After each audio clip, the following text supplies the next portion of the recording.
Hi అండి. మసాలా దొండకాయ చేస్తున్నాను. ఇది వేడి వేడి అన్నంలోకి, జొన్న రొట్టెలోకి చాలా టేస్టీగా ఉంటుంది. మన గుత్తి వంకాయ స్టైల్‌లోనే చేసుకోవచ్చు ఈ మసాలా దొండకాయి.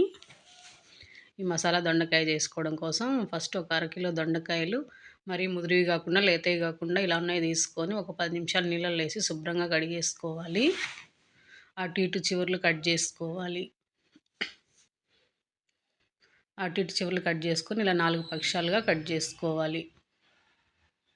మన వంకాయ కట్ చేసుకుంటాం కదా అలాగే. ఇప్పుడు ఒక గిన్నెలో ఆయిల్ వేసుకొని ఈ దొండకాయలు వేసుకొని ఫ్రై చేసుకోవాలి.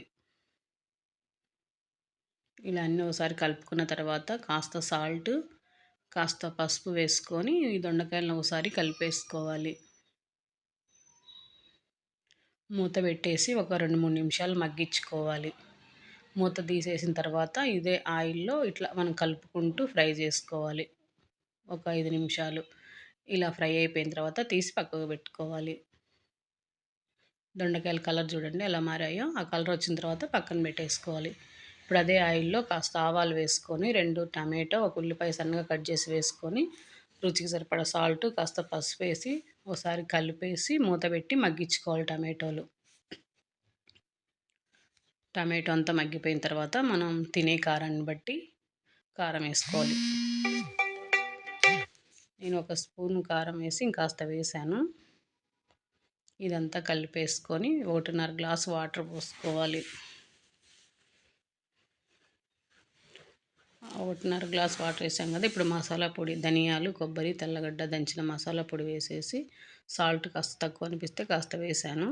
ఇదంతా వేసేసి ఒక ఉడుకు రానివ్వాలి ఈ పులుసును. ఇలా ఒక ఉడుకు వచ్చిన తర్వాత మనం ఫ్రై చేసి పెట్టుకున్న దొండకాయలన్నీ వేసేసి ఒకసారి బాగా కలిపేసుకొని కూర దగ్గర పడే వరకు ఉడికించుకోవాలి మధ్య మధ్యలో కలుపుకుంటూ. మధ్య మధ్యలో కలుపుకుంటూ ఉడికించుకోవాలి, లేదంటే అడుగు పట్టేస్తుంది.